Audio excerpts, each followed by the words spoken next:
Olá, meu nome é André. Eu vou apresentar sobre a nossa análise de batimentos cardíacos, ou seja, séries temporais de eletrocardiogramas. O meu grupo é o Fábio Cavaletti e o Giovanni Lucafo. Bom, qual era o problema que a gente estava tentando solucionar? A gente queria saber qual algoritmo era mais eficiente, primeiro, e mais adequado entre o DDTW e a distância euclidiana. No caso, a gente queria usar a distância euclidiana mais como um baseline e ver o quão melhor o DTW era, o Derivative DTW.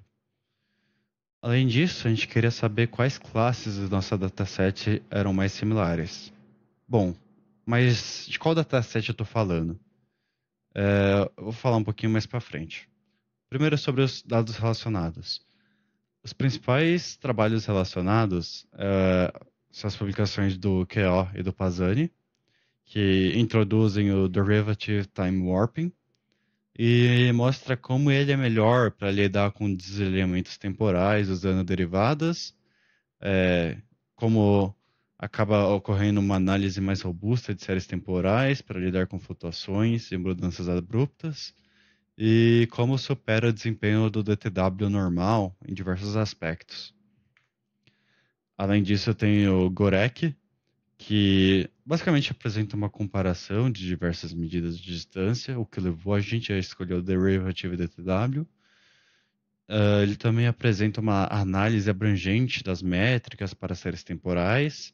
Ele acaba tendo muitos algoritmos lá dentro, incluindo o DTW e o Derivative DTW e alguns outros. E justamente ele trata essa superioridade do DDTW, que é a sua eficiência em cenários que exigem alinhamento de séries temporais com variações não lineares. E releva, tipo, a relevância desse algoritmo em cenários dinâmicos. Tá, ok. Agora falando um pouco mais dos nossos datasets especificamente, a gente pegou dados do Incent 11K. O Incent 11K, ele apresenta dados de quase 11 mil pacientes, mas devido a custo computacional, devido a tempo, a gente acaba reduzindo para 200 pacientes na nossa análise. Eu vou falar um pouco mais para frente das classes, mas basicamente o dataset vai ter três classes, vai ter 2 mil batimentos para cada classe, cada série vai ser um batimento cardíaco de tamanho 137, e são séries univariadas. Bom, então nosso dataset original ia ter um eletrocardiograma de um paciente, na qual haveriam diversos batimentos nesse eletrocardiograma, formando uma série temporal. E no nosso pré-processamento, a gente vai pegar e extrair cada batimento individualmente. Então, cada batimento vai virar uma série. E então os dados originais eles tinham uma marcação das classes. Então, se o batimento estava normal, se o batimento não estava normal, entre outros. Também tinha uma marcação de onde começa e termina cada batimento, e tinha marcação de picos e vales. Então, no nosso pré-processamento, a gente divide cada batimento individual e a gente vai pegar a classe desse batimento. Então, pode ser um batimento que tem contração atrial prematura, pode ser um batimento que está normal, ou um batimento que tem uma contração ventricular prematura. Então, esses dados acabaram sendo divididos dos 200 pacientes que a gente tinha, 168 foram usados para treino, 42 foram usados para teste. E o notebook no qual foi feito esse pré-processamento e qual paciente está em qual dataset de treino de teste, tudo isso está disponibilizado publicamente no GitHub, mas está em um GitHub separado do GitHub que a gente usou para fazer a análise das medidas de distância desse dataset. Então, tem um GitHub para criar o dataset e outro GitHub para nossa análise que vai ser feita logo em seguida. Na nossa análise, então, a gente usou os algoritmos DDTW, como eu já falei anteriormente, e a distância euclidiana. Uh, e o DDTW ele vai usar a derivada e também as ferramentas normais do DTW para lidar melhor com o desalinhamento temporal e vai conseguir pegar de uma maneira melhor essa distância sem penalizar tanto quando as séries estão desalinhadas. O que não aconteceria na distância euclidiana. Se a série estiver desalinhada, aquela distância vai ser muito maior do que deveria ser, porque acaba sendo penalizado justamente esse desalinhamento entre os pontos da série. Mas é bom ter em mente que as nossas séries, elas começam e terminam mais ou menos no mesmo lugar, então não deveria ter uma diferença muito grande de desalinhamento. Mas às vezes, porque foi feito manualmente essa marcação de onde começa e termina a série, vai haver uma certa diferença também que o DDTW deve conseguir capturar melhor. Qual foi a nossa metodologia? A gente usou o DDTW e a distância euclidiana e calculou qual era a menor distância euclidiana, a maior distância euclidiana, a menor distância do DDTW e a maior distância do DDTW. Isso tudo enquanto a gente calculava o tempo computacional também. E a gente plotou os gráficos respectivos de cada análise. Mais à frente eu vou separar por classes e repetir essa análise. Bom, o que eu posso observar aqui?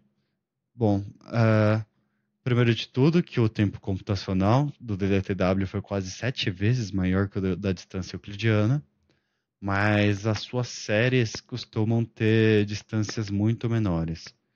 Só para contexto, a gente comparou todas as séries com todas as outras. Então, você selecionava uma série, comparava com todas as outras séries e anotava a distância dessas.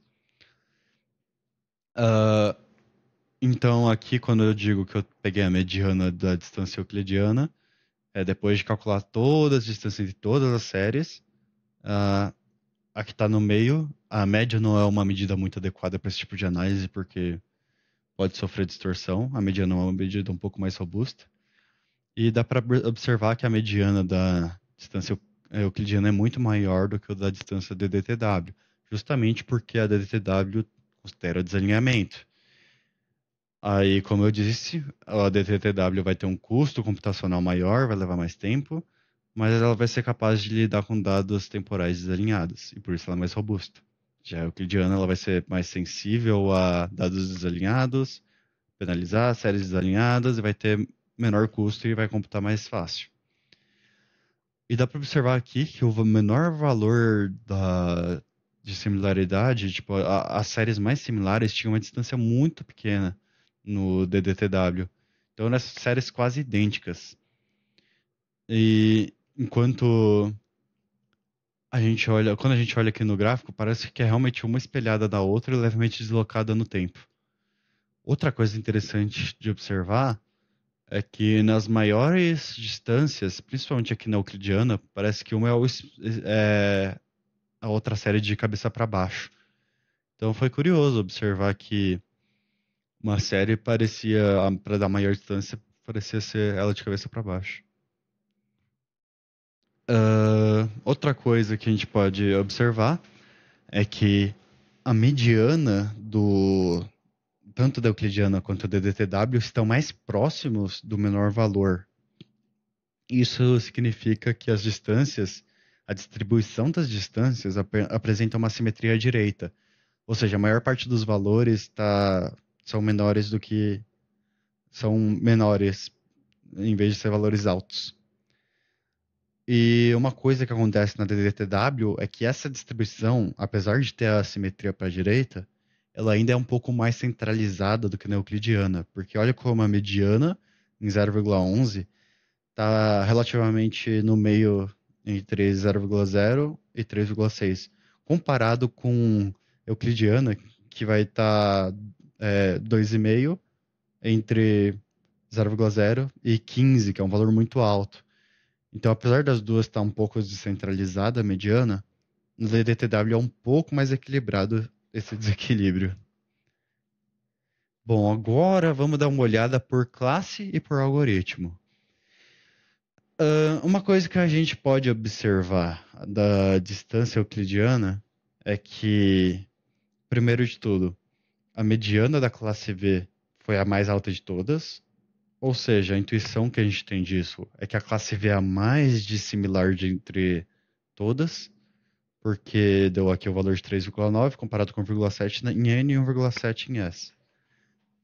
Além disso, possui a menor distância também para a classe V, e ela também possui a maior distância para quando você está pegando a série mais dissimilar, as duas séries mais dissimilares. Então a classe V deve ter um comportamento mais caótico ou mais desalinhado. Então, muito provavelmente vai ser mais difícil de prever no futuro. Quem acaba tendo a menor distância entre as duas séries é a classe N, mas ela possui a maior. Quando a gente está olhando para a maior distância, ela vai ser mais similar do que a classe S, aqui em 13,9 comparado com 7,6. Porém, isso é para a distância euclidiana, que é um algoritmo simples que não considera o desalinhamento temporal. E se a gente olhar para DTW, então? Aqui já tem um comportamento bem mais diferente. A gente observa que a classe V ainda continua sendo a classe mais dissimilar, mas aqui todas as menores distâncias estão muito parecidas entre todas as classes. Novamente, vai ter aquilo que eu falei de a distribuição da mediana estar um pouco mais equilibrada para o DTW do que comparado com a mediana da distância euclidiana. E aqui já começa a ter uma leve discrepância entre a classe N e a classe S. A mediana aqui da classe N está um pouco mais baixa do que a classe S, e as séries mais dissimilares, na N ela acaba obtendo a mais dissimilar, quando a gente está comparando duas séries mais dissimilares. E a EV e a S ficam mais ou menos empatadas. Aí, quando a gente olha o gráfico, a gente também consegue perceber algumas coisas. Por exemplo, que às vezes vai ter ruído na série, então ela vai ficar meio irregular. Ah, ainda continua aquilo que eu falei de as maiores distâncias, às vezes ser o inverso da outra. Por exemplo, aqui o comportamento não faz sentido ela ser bem dissimilar, porque o comportamento está bem dissimilar, o pico com vales, os picos com os vales. Enquanto as menores distâncias, elas parece que está bem repetida a série. Ah, bom, voltando um pouquinho aqui para a distância euclidiana, só para falar um pouco dessa questão do espelhamento, acho que fica mais evidente. Então, a maior distância na classe V parece que é a série temporal está invertida em comparação uma com a outra. Isso também acontece na classe S, e nem tanto na classe N. E todas as menores distâncias aqui estão bem similares. E aqui na DDTW, todas as distâncias menores também estão bem similares às séries. E dá para ver que tem algumas séries que estão com uma tendência bem linear, em que não foi gravado o eletrocardiograma, provavelmente. E talvez esses dados deveriam ter sido eliminados no pré-processamento. Bom, agora eu vou passar levemente sobre o código para falar o que foi feito. Eu não quero trabalho 1, no trabalho 2 no caso, quero trabalho 1. Bom, primeiro a gente carrega os dados. Aqui a gente carrega os dados. A gente tem uma função que vai calcular as distâncias. A gente tem uma função para sumarizar a mediana, a menor distância e a maior distância. A gente vai plotar cada gráfico e vamos rodar esse algoritmo nos dados que a gente tem customizados que a gente pegou. Um detalhe é que a gente só usou o conjunto de treino para fazer essa análise.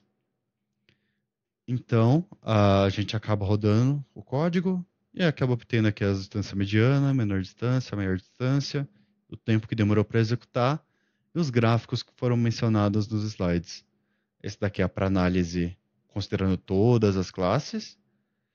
E logo em seguida a gente tem um código muito similar, só que agora a gente vai separar para cada classe uma análise mais individual, ainda computando mediana, menor distância, maior distância, e plotando o gráfico aqui. Disso a gente tira algumas conclusões que foram incluídas no relatório e também foram brevemente introduzidas aqui no código. Bom, era isso que eu queria apresentar. Muito obrigado pela atenção.